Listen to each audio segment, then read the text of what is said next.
बिस्मिल्लाहिर्रहमानिर्रहीम।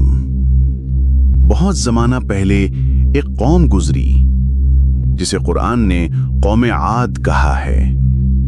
ये कौम अपनी ताकत, शान व शौकत और बड़े बड़े महल्लात की वजह से मशहूर थी। अल्लाह ताला ने उनको लंबी उम्रें, कवी जिस्म और बेपनाह दौलत दी थी। उनके सुतून आसमान से बातें करते थे। उनके शहर जीनत व ज़ैबाइश में मिसाल थे।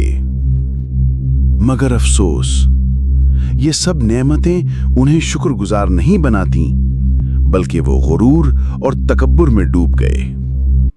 अल्लाह के रसूल हजरत हूद अलैहिस्सलाम को झुटलाया और कहने लगे, हमसे बड़ा कौन है? हमारी ताकत का कोई मुकाबला नहीं कर सकता। इन्हीं में एक शख्स था जिसका नाम था शद्दाद बिन आद। वो कौम का बादशाह था। ताकत और दौलत उसके पास बेशुमार थी। जब वो अपने महल्लात में बैठता तो सैकड़ों खुद्दाम और वुज़रा उसके सामने दस्तबस्ता खड़े होते। एक दिन किसी ने उसके दरबार में जन्नत का जिक्र किया कि अल्लाह ने अपने नेक बंदों के लिए एक ऐसी जगह बनाई है जहां न दुख है, न भूख, न प्यास। वहां बागात हैं, दूध और शहद की नहरें हैं, सोना चांदी के महल्लात हैं और हमेशा की खुशी। शद्दाद ये सुनकर हंसने लगा, गुरूर से मुस्कुरा के कहने लगा, अगर ऐसी जन्नत है तो मैं भी अपनी ताकत और दौलत से वैसी जन्नत बना सकता हूं। मुझे किसी के जन्नत देने की जरूरत नहीं। वजीरों ने कहा, बादशाह सलामत, आप हुक्म दें, हम जमीन के एक कोने को जन्नत बना देंगे। शद्दाद ने हुक्म दिया, दुनिया के हर कोने से सोना, चांदी, जवाहरात, कीमती पत्थर, नादिर लकड़ियां और खुशबूदार फूल लाओ। मैं एक ऐसी जन्नत बनाऊंगा कि लोग अल्लाह की जन्नत को भूल जाएंगे। और यूं हुक्म बजा लाया गया। साल हा साल मजदूर लगे रहे। जमीन के एक वसी खित्ते में अजीम बागात बनाए गए, नहरें खोदी गईं जो दूध और शहद से भरी दिखाई देती।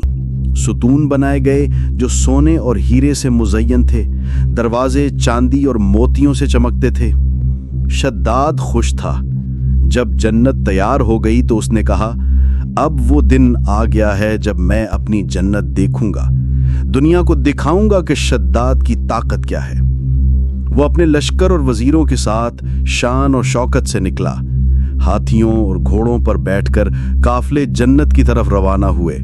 हर तरफ शोर था, साज बज रहे थे, लोग तारीफ कर रहे थे। मगर जब वो अपनी जन्नत के दरवाजे के करीब पहुंचा, अचानक आसमान पर बादल छा गए। एक जबरदस्त कड़क और चीख की आवाज आई। जमीन हिलने लगी। काफले के लोग खौफ से कांपने लगे और देखते ही देखते अल्लाह का अजाब नाजिल हुआ। शद्दाद वहीं ढेर हो गया। वो अपनी जन्नत के अंदर कदम भी ना रख सका। उसकी बनाई हुई जन्नत वैरान रह गई और कौम आद अल्लाह के गजब में मिट गई। अल्लाह ताला ने फरमाया, अलम तरा कैफ फ़अल रब्बुक बिआदिन इरम ज़ातिल इमादी अल्लती लम युख़लक़ मिस्लुहा फ़िल बिलादी। क्या तुमने नहीं देखा तुम्हारे रब ने आद के साथ क्या किया? इरम वाले, बड़े बड़े सुतूनों वाले, जिनकी मिसाल दुनिया के शहरों में नहीं थी। शद्दाद की जन्नत दुनिया की एक फानी जन्नत थी। वो दाखिल भी ना हो सका। असल जन्नत वो है जिसका वादा अल्लाह ने अपने नेक बंदों से किया है।